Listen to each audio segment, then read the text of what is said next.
So kung may mangyayari mang aksyon o kaganapan kaugnay nito, yan ay mangyayari sa June 2.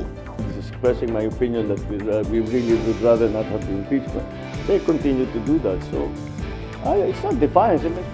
始终坚定支持对方维护国家主权、安全。300公里